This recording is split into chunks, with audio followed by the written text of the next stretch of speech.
lórí ìwà ọ̀daràn. Ọmọ orílẹ̀-èdè Nàìjíríà eléyìí tí orúkọ rẹ̀ ń jẹ́ Ramon Ọlọ́runwà Abbas tí gbogbo èèyàn mọ̀ sí Hushpuppi. Òun náà ni àwọn ọlọ́pàá ti Dubai ni wọ́n ti fi fọ́nrán bí wọ́n ṣe àwárí eléyìí tí wọ́n sì mú síta. Léyìí tí wọ́n tún sọ wípé ó ti tó bí èèyàn tó tó bí mílíọ̀nù 2 níye léyìí tí wọ́n ti lù ní jìbìtì.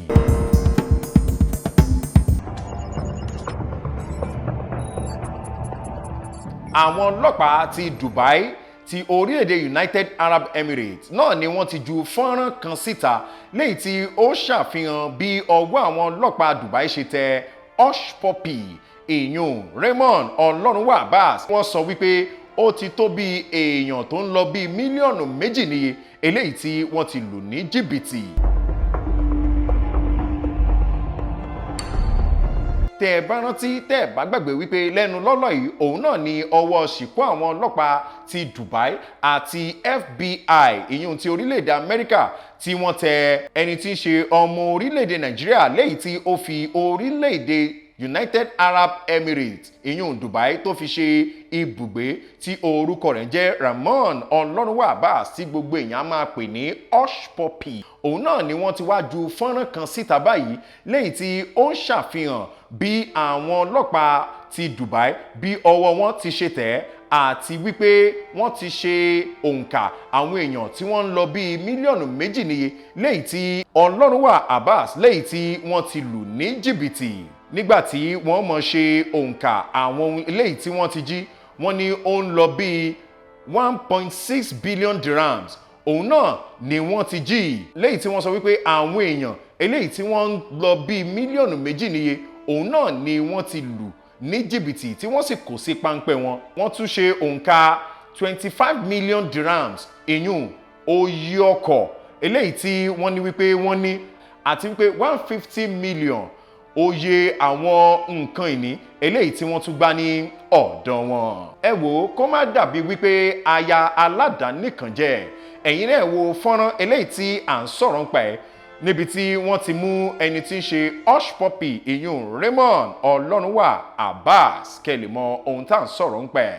Dubai police have once again solved yet another case involving an international online scammer known as Ramon Abbas, but who goes by Hushpuppi on social media platforms.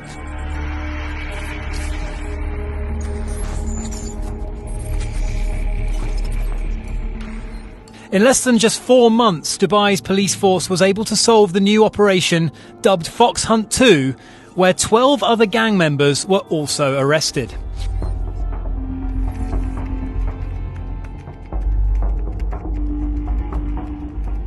Six raids were carried out simultaneously while the suspects were sleeping in their Dubai residences.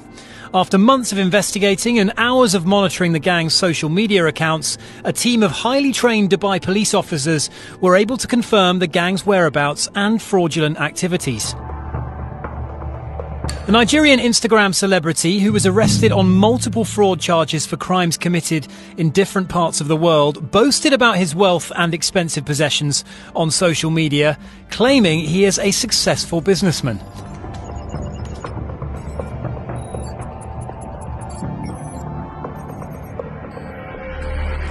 Little did Abbas know, Dubai e-police teams were tracking his every move and taking note of all his social media activities. Hushpuppi and his team of scammers were known for creating fake pages for existing websites in order to redirect victims' payments to their own accounts.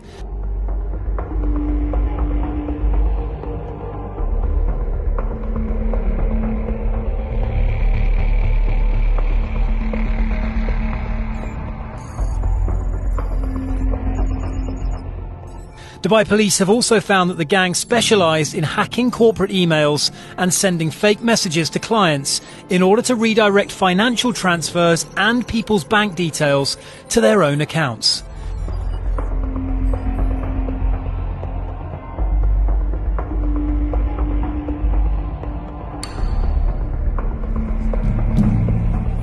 Before their arrest, Abbas and his crew members were responsible for scams amounting to 1.6 billion dirhams.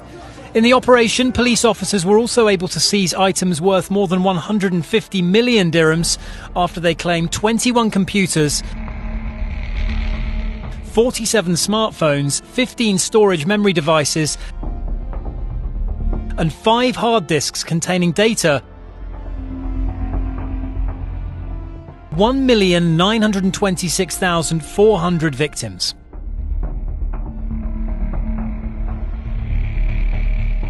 Additionally, 13 luxury cars worth 25 million dirhams were bought by Hushpuppi and his gang, using the money stolen from people who have been scammed. Once again, Dubai's police force has fulfilled its commitment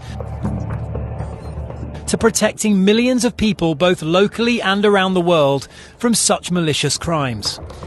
It has also reiterated that it will continue to bring all cyber criminals to justice.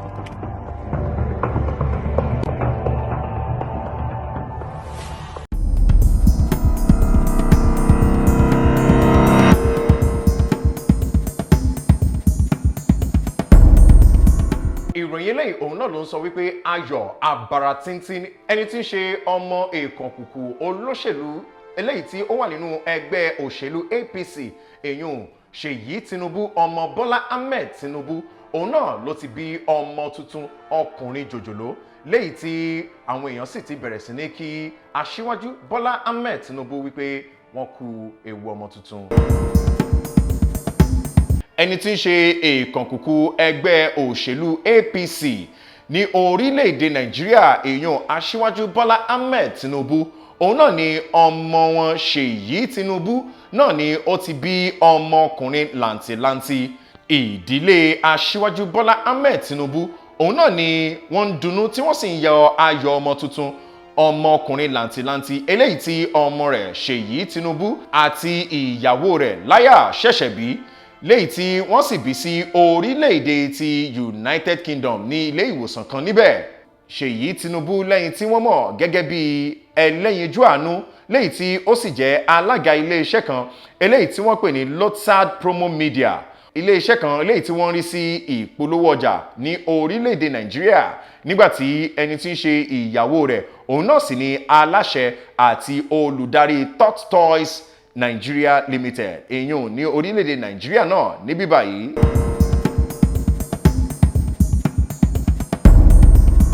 Ní báyìí lágbo òṣèlú, ẹni tí ṣe ààrẹ orílẹ̀-èdè Nàìjíríà Muhammadu Buhari òun náà ló ti lu agogo ìkìlọ̀ wípé ó ṣeéṣe kí ẹgbẹ́ òṣèlú APC kó túká tí àwọn ọmọ ẹgbẹ́ eléyìí tí inú ń bí tí wọn kò bá parí ìjà.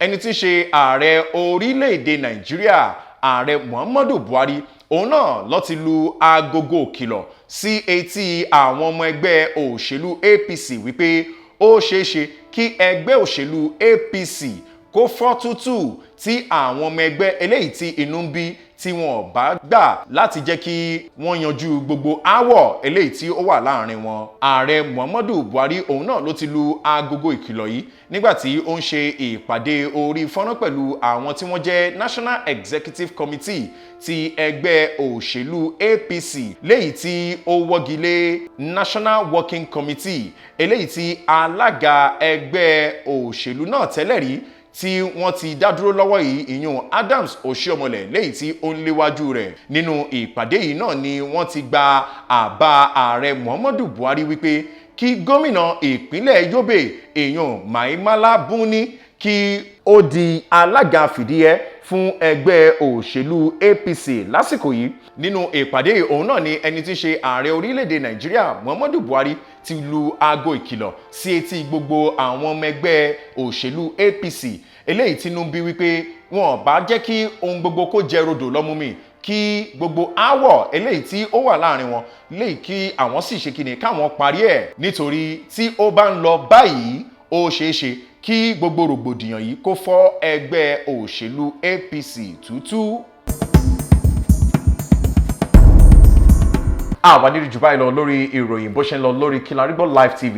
Ẹ má gbàgbé wípé ẹ lè lọ sórí àwọn ẹ̀rọ ayélujára wa láti tún mọ gbogbo bó ṣe ń lọ lápá abẹ̀yẹn náà, lórí Instagram @Kilarigbo Live, lórí Facebook @Kilarigbo Live náà ni. Tó bá jẹ́ lórí ẹ̀rọ alátagbà wa ni èyàn wẹ́bsáìtì wa www.kilarigbolive.com.